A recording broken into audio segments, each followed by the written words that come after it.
का education care 6 में। और अगर आप चैनल पे नए हैं तो प्लीज चैनल को सब्सक्राइब कीजिए for the latest job update. हर तरह की वो जॉब वैकेंसी का अपडेट आप लोगों तक पहुंचाने का छोटा सा प्रयास किया जाता है, लेकिन पिछले महीनों से मैं जो है शिक्षक बहाली पे फोकस किया हुआ हूँ। वो इसलिए क्योंकि बहुत सारे ऐसे लाखों अभ्यर्थी हैं जिनको जो है सूचनाएं सीटेट, बीटेट, एस्टेट या जैसी परीक्षाओं के बारे में जानकारी आपको पहुंचाई जा सके। अब यहाँ पे जो बहाली की बात हो रही है, क्योंकि सुप्रीम कोर्ट का एक आदेश आया इसी बीच में, जिससे कि बीएड अभ्यर्थी जो कि कक्षा 1 से 5 के लिए एलिजिबल थे वो सीधे सीधे बाहर कर दिए गए। एनसीटीई के 2018 नियमावली को खारिज करते हुए यहाँ पर उनको बाहर किया गया। अब ये मामला उठा राजस्थान सरकार से। राजस्थान में छात्रों ने, बीएड अभ्यर्थियों ने कक्षा 1 से 5 के लिए फॉर्म भरा, वहां पे उनको एलिजिबल नहीं माना गया। वो सुप्रीम कोर्ट गए। सुप्रीम कोर्ट ने उन हाई कोर्ट के जो अपील थी, वहां की जो हाई कोर्ट राजस्थान का, उनके जो फैसले थे उनको सुरक्षित रखा और उसी फैसले को यहाँ पर माना। और जो भी चीजें यहाँ पे रखी गई वो सुप्रीम कोर्ट के सामने, और सुप्रीम कोर्ट ने आदेश दिया कि एनसीटी का जो आपका नियमावली है उसको हम खारिज करते हैं और अब बीएड अभ्यर्थी जो है कक्षा 1 से 5 के लिए एलिजिबल नहीं होंगे। अब यहां से होता है कहानी शुरू यहाँ का, क्योंकि बहुत सारे छात्र डीमोटिवेट होते जा रहे हैं कि अब हमारा जीवन खत्म हो गया, बीएड अभ्यर्थियों के पास अब कोई अपॉर्चुनिटी नहीं है, बीएड अभ्यर्थी अब बेरोजगार मरेंगे। ऐसा कुछ नहीं है। जितनी अपॉर्चुनिटी आपके पास है वो शायद ही डीएलएड या बीटीसी वाले छात्रों के पास है। उनको देखिए, उनको ट्रेंड किया गया, जैसा कि सुप्रीम कोर्ट ने कहा है यहाँ पे और राजस्थान हाईकोर्ट ने कहा है, उनको ट्रेंड किया गया कि आप 1 से 5 के लिए एलिजिबल टीचर हैं, उनको वहां पे रिक्रूट किया जाएगा, लेकिन उनकी जगह पे आपको भी इंक्लूड किया जाता है क्योंकि छात्रों की संख्या कम थी। और इस पे प्रेशर बनाया गया था केंद्र सरकार का, जो कि रिट वाला एग्जाम निकाला गया था, तो उसमें प्रेशर बनाया गया था यहाँ पर कि आप लोगों को भी इसमें इंक्लूड किया जाए। तो देखा जाए तो इन ओवरऑल आप जो है जबरदस्ती इस सेक्शन में घुसे हुए थे। फिलहाल आपको डीमोटिवेट होने की जरूरत नहीं है। आप जितने भी बीएड अभ्यर्थी हैं, मैं आपको बता रहा हूं कि यहां से आपकी कहानी शुरू होती है और शुरू होती है सीटेट से। तो सीटेट की अगर हम बात करें तो देखिए, हमारे माननीय जो है यहाँ पर सुप्रीम कोर्ट, इन्होंने तो इस खारिज कर दिया इस नियमावली को और सीधे बीएड वाले बाहर हो गए इस पेपर 1 की परीक्षा से। लेकिन आपके सामने एक पेपर 2 का भी एग्जाम है, जो कि आपको एक बहुत ही वेल्ड टीचर और वेल्ड सैलरी के साथ आपको रिक्रूट करवा सकता है, अगर आप यहाँ पे इसको जो है पास कर जाते हैं। अगर आपके पास पात्रता परीक्षा के रिजल्ट आ जाते हैं तो आपके पास जो है एक ऐसा रिजल्ट रहेगा जिससे कि आप बीपीएससी, DSSB या केवीएस या ईएमएल या फिर नवोदय विद्यालय जैसे स्कूल में सीधे जाने और पढ़ाने का मौका मिल सकता है। छात्रगण को मैं यही कहना चाहूंगा कि आप फोकस कीजिए पेपर 2 पे। अब बहुत सारे छात्र बोलेंगे सर हम तो तैयारी कर रहे थे 1 से 5 के लिए और अब क्या, मतलब कि अब 6 to मतलब 8 या फिर अगर हम उसकी तैयारी करने जाएंगे तो थोड़ा सा सिलेबस लेंदी है। लेकिन खुद को अगर आप लोग ऐसे डीमोटिवेट करते चले जाओगे, खुद से आप समझोगे नहीं चीजों को, तो कैसे चलेगा। तो आपके सामने ये सारे एग्जाम हैं। अभी आपको बता दें कि अब जैसे कि कॉन्ट्रैक्ट बेसिस पे यूपी सरकार भी जो है ना आपको लेती है बहाली, है ना। यूपी गवर्नमेंट के भी बहुत सारे कॉन्ट्रैक्ट पे आते हैं, या फिर यूपी टेट वगैरह होता है, उसमें भी आपका पेपर 2 का जो कि बहुत ज्यादा वेटेज रहता है। और अगर देखा जाए तो आपका नोटिफिकेशन अगर देखा जाए तो अगर आप DSSB की बात करेंगे या केवीएस की बात करेंगे तो यहाँ पे टीजीटी और पीजीटी के लिए जो है आपका संख्या ज्यादा है छात्रों को जो कि आवेदन करने के लिए और अप्लाई करने के लिए, ताकि ये जो छात्र है यहाँ पे जॉब कर सके। अब ये सब चीजें मैं आपको क्यों बता रहा हूँ, ये बताने के पीछे एक ही रीजन है भाई मेरे, कि आप लोग अब इसका जो है चिंता छोड़ दीजिए, बाहर निकलिए इसके सिनारियों से। कोई भी राज्य सरकार आपको अगर लुभावने वादे कर रही है तो इलेक्शन के वादे हैं, वो इलेक्शन के कारण जो है आपके सामने खड़े हैं और इलेक्शन के चलते ही आपको ये लुभावने वादे दिए जा रहे हैं। खासकर मैं बिहार की अगर बात करूं तो वहां पे, क्योंकि देखिए बिहार में 1,70,000 की बहाली निकली हुई है। अब इनके पास जो है एक तो ऐसे ही टीचर नहीं मिल रहे थे। टीचर किसके नहीं मिल रहे थे, तो टीजीटी और पीजीटी वाले के लिए तो यहाँ पे टीचर इनको बिल्कुल नहीं मिल रहे थे, है ना। तो इन्होंने कहा कि चलो बाहरी छात्र भी आकर, जो कि राज्य के बाहर वाले छात्र हैं, वो भी आवेदन करें। फिर भी यहाँ पे संख्याएं कम थी, क्योंकि यहाँ पे इनका जो एक क्लॉज था यहाँ पर कि आप STET जो है एग्जाम पास होने चाहिए। अब STET पास छात्रों की संख्या अगर देखिएगा तो बहुत कम, मतलब कि दोनों पेपर 9 to 10 और 11 to 12 में मिला के अगर देखा जाए तो 17 से 18,000 लोग पास हुए थे 2019 में।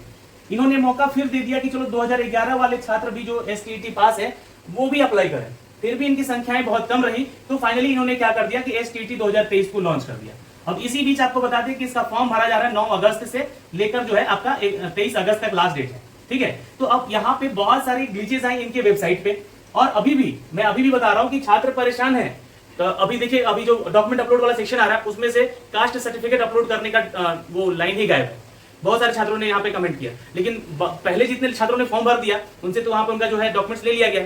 तो छात्र परेशान है कि हमारा डॉक्यूमेंट्स अपलोड नहीं हो रहा, तो क्या हम रिजेक्ट हो जाएंगे। कोई रिजेक्ट नहीं होगा डॉक्यूमेंट के चलते, मैंने आपको पिछले वीडियो में बताए हैं सारी चीजें क्लियर करके। यहाँ पे यही कहना चाहते हैं कि देखिए सरकारें जो है ना ये छात्र को खोज रहे हैं यहाँ पर कि हम बहाली में आप लोगों को पार्टिसिपेट करें, आप योग्यता दिखलाइए। तो एक तो इनकी गलती है कि हर साल ये वैकेंसी निकालते नहीं है, 5-5 साल 6-6 साल या 10-10 साल पे जाके वैकेंसी निकालते हैं एसटीईटी का। इसके बारे में भी हमने बहुत सारी बातें कही हैं जिससे कि इनको साइंस और मैथ के टीचर मिलने में दिक्कत हो रही है। अभी आपको जो है फॉर्म भरने का मौका दिया गया है 23 अगस्त तक, अगर आप लोग भर सकते तो जरूर भरिएगा, है ना। क्योंकि यहाँ पे ये बहाली इस बार मुझे नहीं लगता है कि बीपीएससी इसको पूरा का पूरा फिलअप कर पाएगी, है ना। क्योंकि यहाँ पे अगर देखा जाए प्राइमरी वाले सेक्शन में, यानी कि जो सीटेट अभ्यर्थी हैं 1 से 5 वाले, उसमें अब बीएड वाले तो बाहर हो गए हैं, पर सरकार बोल रही है कि आप एग्जाम दीजिए, है ना, आप एग्जाम दीजिए। हमारे पास जो भी अपडेट होगा हम उसके बारे में हम चर्चा करेंगे। और उसकी देखिए आज बैठक भी होने वाली है, शाम 4 बजे के बाद जो भी निर्णय लिया जाएगा और एनसीटी का जो फैसला आने वाला है उस फैसले के बाद जो है यहाँ पे कंक्लूजन निकाल के कुछ ना कुछ तो अपडेट किया जाएगा। लेकिन आप सुप्रीम कोर्ट के आदेश के अनुसार सीधे बाहर है। अब यहाँ पे बचा दोस्तों क्या, तो 9 to 10 और 11-12 ये आपकी कक्षाएं बची। यहाँ पे सिर्फ बिहार वाले ही एलिजिबल है ना, बिहार वाले ही एलिजिबल है। अब इसमें जो जाएंगे छात्र ये डीएलएड वाले जाएंगे। अब डीएलएड वाले जो छात्र पास किए हैं यहाँ पर जो 1 से 5 में जाएंगे उनकी संख्या भी बहुत कम है इन कंपैरिजन बीएड वालों। तो ये 1,70,000 की बहाली तो यहाँ पे आपसे नहीं भरने वाली है इस साल, है ना। और मुख्यमंत्री जी ने जो अपना 15 अगस्त को भाषण दिया है उसमें ये बात साफ साफ कही है उन्होंने कि हम 10 लाख जो नौकरियां हैं और रोजगार हैं वो अगले साल तक पूरा कर लेंगे। और इस साल तक हम लोगों ने अभी 1.5 लाख नौकरियां बांटी है और 1.5 लाख नौकरियों के रोजगार दिए हैं यहाँ पे। तो अब इसको लेकर तो ये मामला यहाँ भी खाली रह जाएगा। लेकिन अगर सरकार चाहेगी, अगर सरकार चाहती है कि यहाँ पे हम बहाली ले लें तो उनके पास ऑप्शन बहुत है। वो तुरंत बीटेट एग्जाम ले लेगी और बीएड वालों को अलाउ कर देगी, क्योंकि उसके ऊपर तो यहाँ पे रोक नहीं है ना। तो इसके पास सरकार के पास सोचने का ऑप्शन है ना। 6 से 8 के लिए भी वैकेंसी अभी बहुत सारी खाली पड़ी हुई है, जिसकी योग्यता के लिए यहाँ पे आपको सीटेट पास करना जरूरी है। तो आप फोकस कीजिए, जो भी छात्र यहाँ पर डिमोटिवेट हो रहे हैं वो फोकस कीजिए पढ़ाई पे, कि अपॉर्चुनिटी आपकी खत्म नहीं हुई है। अपॉर्चुनिटी यहाँ भी है, अभी जो पास करेंगे 6 to 8 के लिए अपॉर्चुनिटी यहाँ भी है, क्योंकि टीजीटी पीजीटी के लिए यहाँ भी है। यूपी गवर्नमेंट में ईएमआईएस जो कि एकलव्य वाला है, एनबीएस यानी कि नवोदय वाला है, इन सब की अभी अपॉर्चुनिटी आपके सामने बाकी है मेरे भाई। अब बात करेंगे थोड़ा यहाँ पर, देखिए आप लोग मोटिवेट रहिए, आप लोग अंदर से थोड़ा सा ना उत्साहित रहिए और ये छोड़िए ये जो पल रहा है ना जिनके लिए था उनको खाने दीजिए।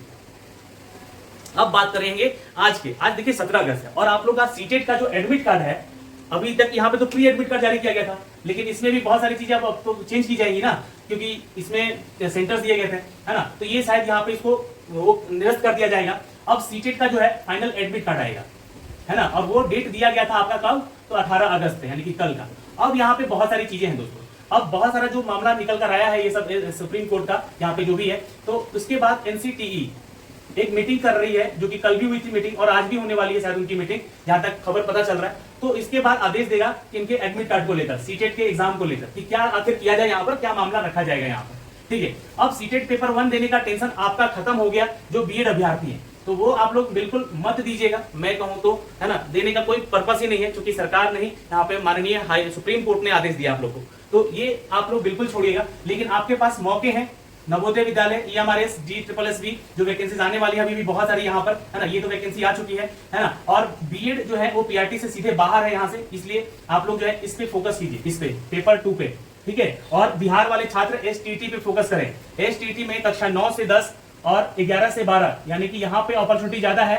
इसके अलावा बिहार जो है आपका बीटेक करा सकती है, मैं आपको बता रहा हूँ यहाँ पे, ये आपको 6 to 8 और 1 to 5 के लिए भी यहाँ पे अपॉर्चुनिटी आ सकती है। तो अपॉर्चुनिटीज बहुत है आपके पास मौके हैं। बीपीएससी आखिरी एक मौका बन सकता है यहाँ पे आपके लिए। फिलहाल जो भी आदेश आता है बीपीएससी नई वैकेंसीज लेकर आ सकता है आपके लिए। तो बिहार में अगर आप हैं, बिहार के छात्र हैं या फिर बाहर के भी छात्र हैं, क्योंकि बिहार तो सबके लिए दरवाजा खोल के रखता है, तो आप यहाँ पे अगर नौकरी करना चाहते हैं इस सिनारियो में आकर यहाँ पर, तो बीपीएससी पे फोकस कीजिए, यही आपके पास आखिरी एक उम्मीद भी है। और बाकी तो ये उम्मीद आपके लिए है ही, जो लोग अच्छे से पढ़ रहे हैं वो फोकस करें पेपर 2 पे। तो फिलहाल मैं इस वीडियो में जानकारी यही देने आया था कि आप लोगों को मोटिवेट किया जाए थोड़ा। आप लोग बिल्कुल निरस्त होकर अपनी पढ़ाई लिखाई छोड़ के, बहुत सारे छात्र फोन कर रहे हैं, बोल रहे हैं कि भैया सुसाइड करने का मन कर रहा है, बोल रहे हैं कि भैया हमें पढ़ाई छोड़ दी, हमने अभी अपनी सारी चीजें खत्म कर हो गया, हमारा लाइफ चौपट हो गया। कुछ नहीं हुआ है, जीवन है, चलने का नाम है, चलता रहेगा, है ना। और आपको अपने ऊपर फोकस करना है, अपने आप को अभी प्रिपेयर करना है। पहले तो माइंड सेट कीजिए कि हमें क्या करना है, कैसे तैयारी करनी है और उसके पीछे लगिए। फिलहाल आपसे अगर आपको हमारी कोई जरूरत पड़ती है तो प्लीज कमेंट कीजिए, सवाल पूछिए, हम आपके जवाब वहां पे जरूर देंगे। आपके साथ जुड़े हैं और आगे भी जुड़े रहेंगे। लेकिन आप लोग भी जुड़े रहिए अन्य खबरों के लिए भी, अन्य वैकेंसीज के लिए भी, अन्य अपडेट के लिए भी, जो कि ग्रेजुएट लेवल पे, 12th लेवल पे वैकेंसीज अभी आने वाली हैं। बहुत सारा ऐसा सेक्टर है जो कि आपका इंतजार कर रहा है। ये सिर्फ शिक्षक सेक्टर नहीं है ऐसा जहां पे आपकी नौकरी है, बहुत सारी अपॉर्चुनिटी है आपके लिए आगे फ्यूचर में। तो थोड़ा सा अपने आप को प्रिपेयर रखिए, अपने आप को तैयार रखिए कि हम लोग एग्जाम दें और निकले, हमारा नौकरी हो। हम आपके साथ हैं।